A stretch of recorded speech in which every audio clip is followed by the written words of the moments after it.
Alright, welcome back to Master of Orion 2. This is episode 26 of Let's Play.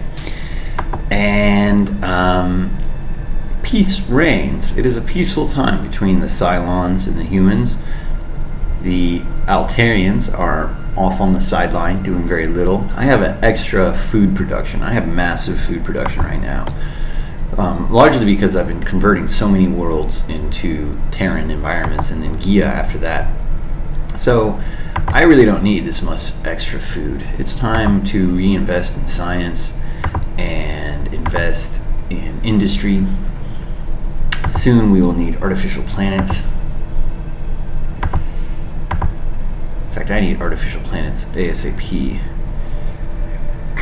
I also need Gaia transformations. There's a lot I gotta build. I'm gonna have to, keep my eye on this, so as soon as the artificial planet is built, I'm going to want to follow it up with a colony outpost almost immediately. Alright, so Furious has no farmers. Furious 2 does have farmers. Let's see how many farmers we need. Well, okay, so we're producing 15 extra food. I can see the food production down here, so I don't actually have to go to the colony map to work on it. Let's go ahead and put this guy in science. Here we have a human farmer and a slaw worker. That's acceptable. Alright, here we are producing 3 extra food.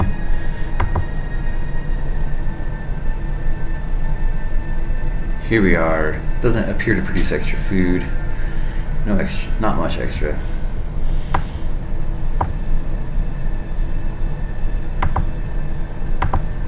Slaw 2 is a significant overproducer, as is Slaw 1.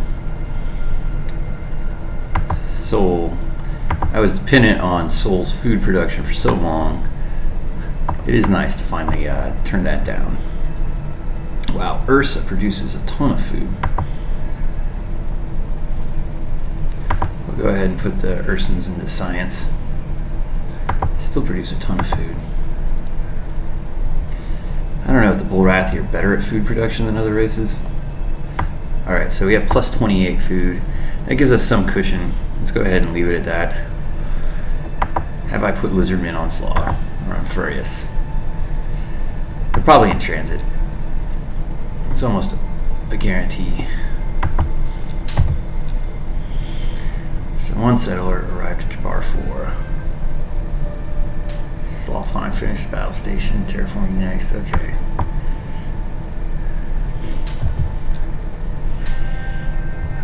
Yes, this will increase money quite a bit. I already have a lot of money, but I could always use more. Alright, subspace communications. Science leader, spiritual leader, assassin, and telepath. Some of these are useful, like telepath can block spine, so can assassin. Spiritual leader will increase morale, which is useful across the board. And that science bonus is pretty massive. Unfortunately, they don't do any research, or they don't do any industry bonuses, because I could really use someone that could help me roll out battleships much faster.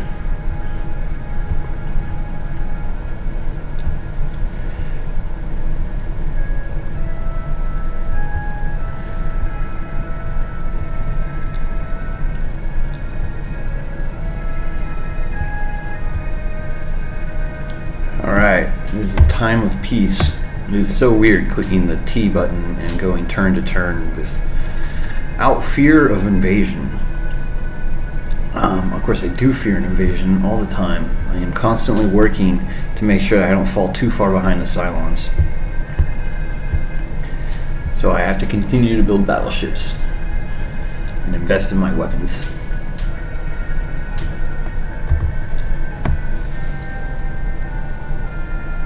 So we already had a jump gate, now we get subspace communications. So that'll increase my command points and help me pay for my fleet, so that's really good. It'll make my fleet a lot cheaper. Alright, what to do with the phaser or phaser rifle? I'm going to go for the phaser, because I believe...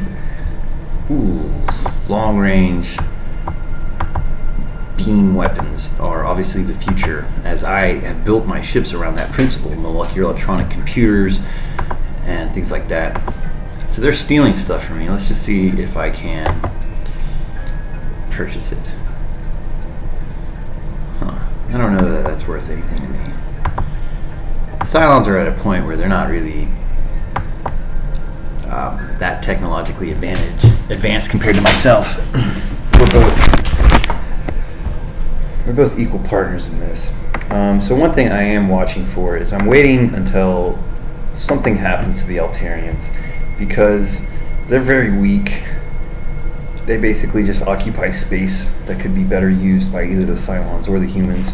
So as soon as the Minotaur, or as soon as the Cylons begin to attack the Altarians, I need to make sure to consume the remains of their territory so that it does not just wave the Cylon banner.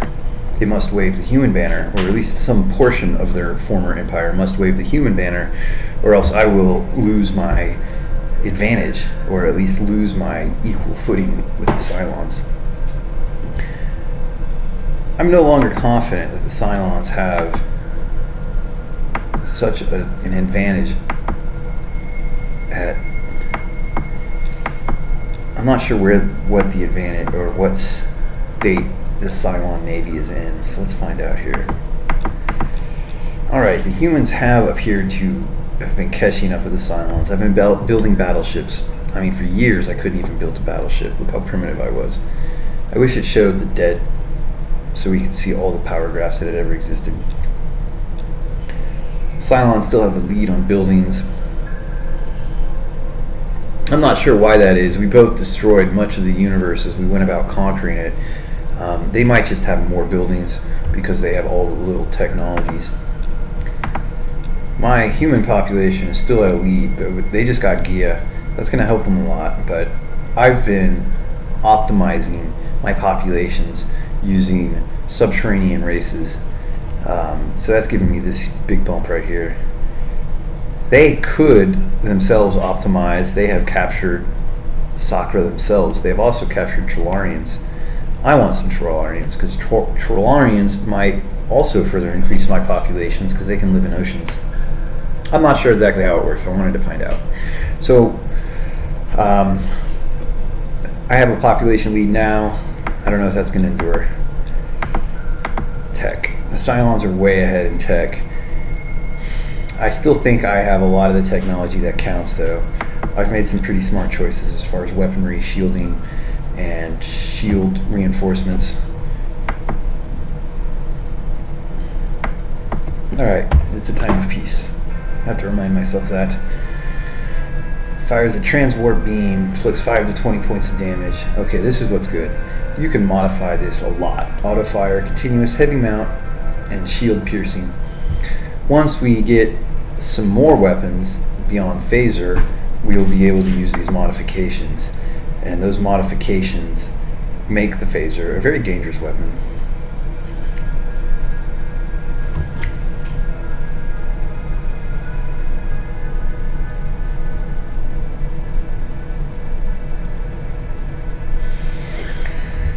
Alright, I'm going to leave physics alone for a little bit and take a look at some of the stuff where I've grown weaker.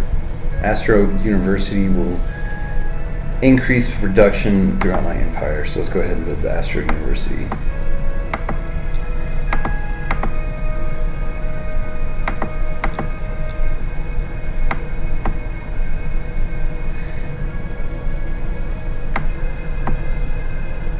Alright. I must remember my chief ambition. I still want to capture Orion, but it is no easy feat to capture Orion. I don't believe I'm capable of building a Titan-class warship. It sure would be neat. Oh, I can build a Titan-class? You do not have the tech to build the well, that's lame. Alright. So, the lightning shield is going to destroy 50% of incoming missile volleys. In addition, the shield on the beast is very impressive. The shield on the Guardian of Orion is more than capable of blocking my missiles.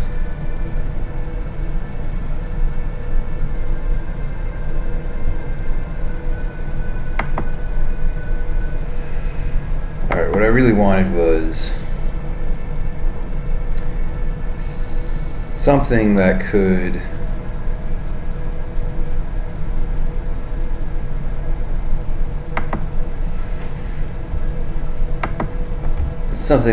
throw off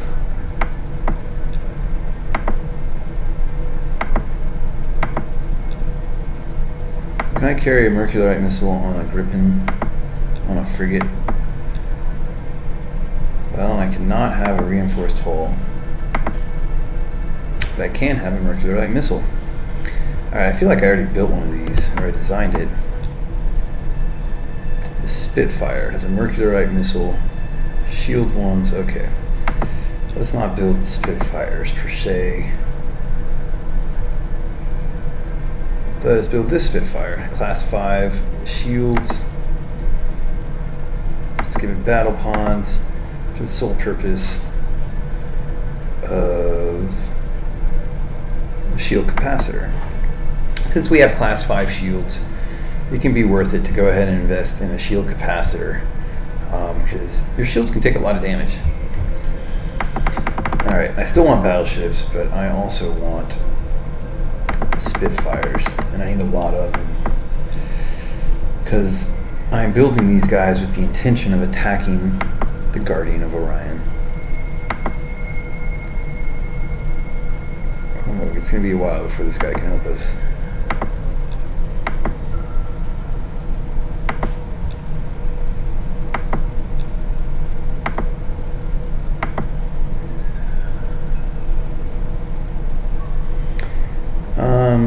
Have I not sent a reptile from Slaw all the way to Furious yet? Oops. Those are... Alright, that is Furious, okay. So what's going on here? There's no reptile in any of these colonies. So I need to do that because I need to maximize the population potential of every world. Furious Prime is the first destination. Alright, let me see how many ships I have. I have plus 10, so I can continue to ship out population units. It takes 5 transports or 5 freighters to move a population unit. Okay, I want Furious, but not Furious Prime. Here we go. Furious 2.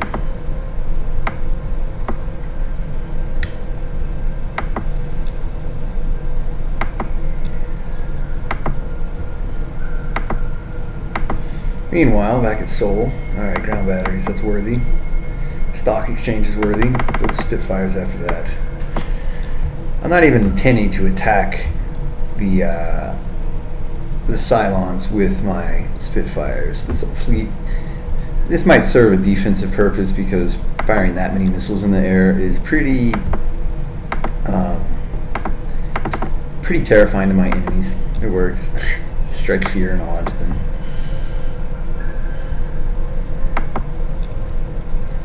Okay, so for when I attack the Guardian at Orion, the Guardian shields are very strong. I'm not sure a Mercuryite missile can actually pierce the shields.